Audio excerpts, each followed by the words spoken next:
You ask Tiger to solve. This deals with linear equations with one unknown. The final result is y equals 1 over 13. Let's solve it step by step. Simplify the expression. Expand the parentheses. Simplify the arithmetic. Expand the parentheses.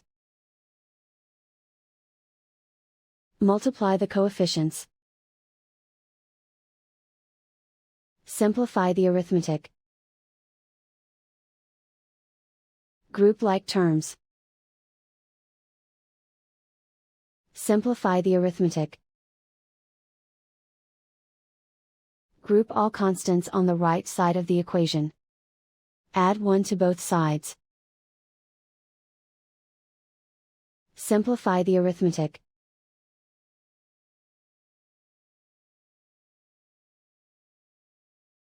Isolate the y.